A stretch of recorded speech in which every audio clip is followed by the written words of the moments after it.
Ya, nyongera kubaniriza ku Gomba TV ewaka. Gwatono ndigwetako subscribinga, likinga, commentinga. Ayina ekibuuzo WhatsApp number yeyo eri mu screen yo. Tulese eddagala lya leero. Tulakalira lawayo video ogimaleyo osobole okuyiga.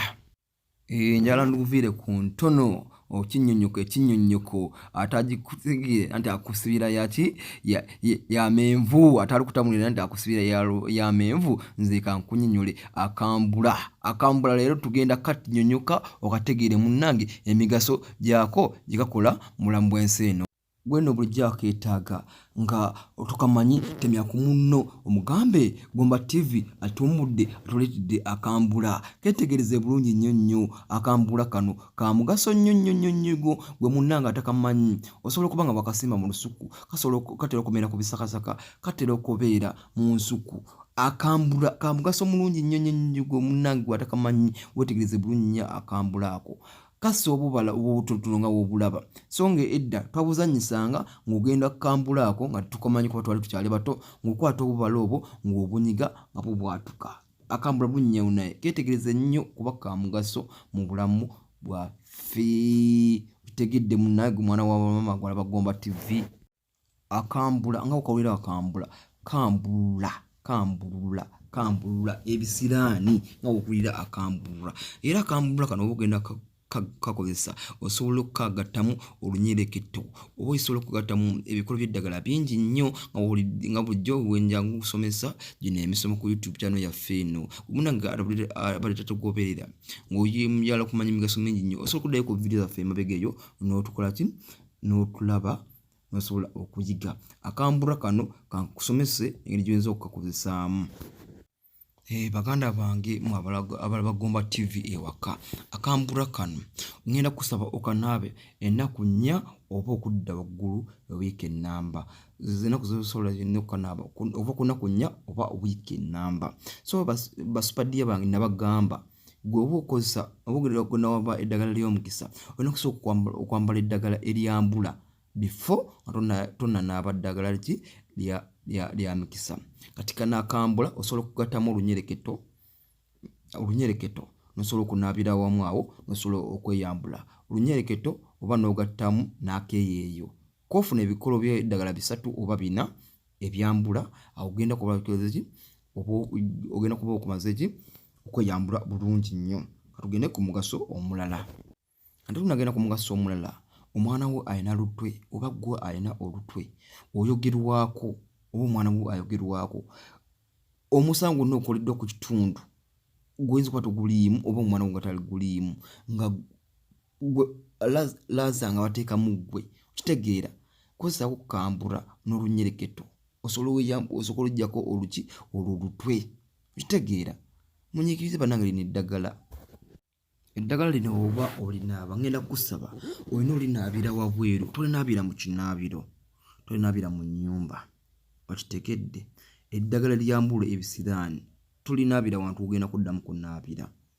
Kale oyinza okuba oli ku mizigo nga tosobola kunaabira wabweru okuba oli ku mizigo togenda kunaabira mu kiyigo.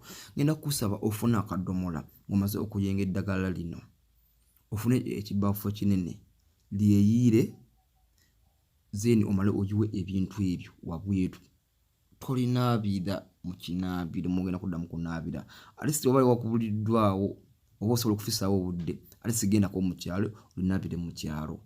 Era oba onaaba lino eddagala lyakambula waliwo obuntu obutera okubaako obulinga miguwa buggyeko naaba bikoola byereere oba onaabirako obuntu obwo bulinga emiguwa era ebisiraani oba ozikoze ki oba obyesibiddeko. Nali eddagala lirinako obukwakkulizo.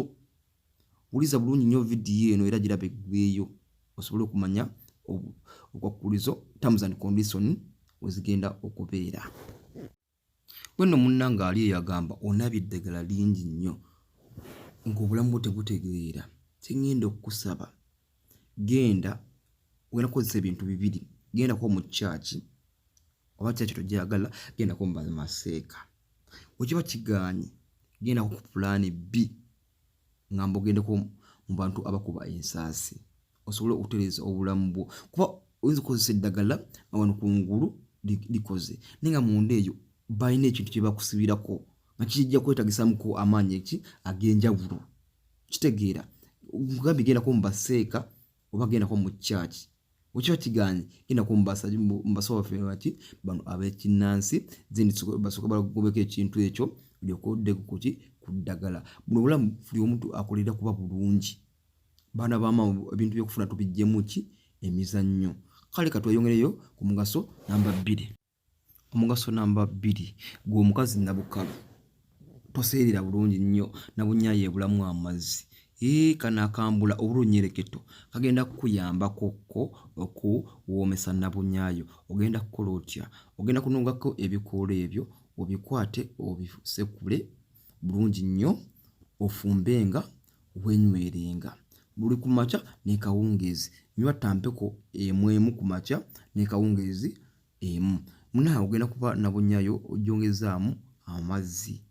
Okitegeera etandike nga omusajja wo okulya nga nabunyaayo ng'awoomera obulala n'osekulanga n'onywanga. Kati gwe munaawe oba oyagala gali agajjulujjulu nga muwamayo gayagala gali agataapu ogenda kufunamu n'olutungotungo olugattemu ofumbenga onywe.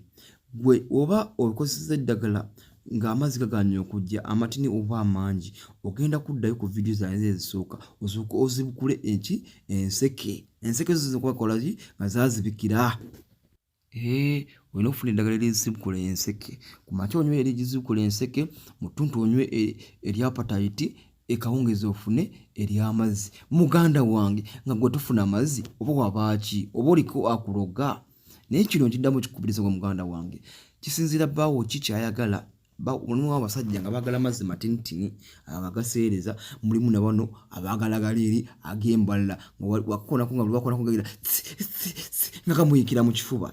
Gomba TV tubaagala nnyo, tusingane mu vidiyo eziddako. Basiibudde.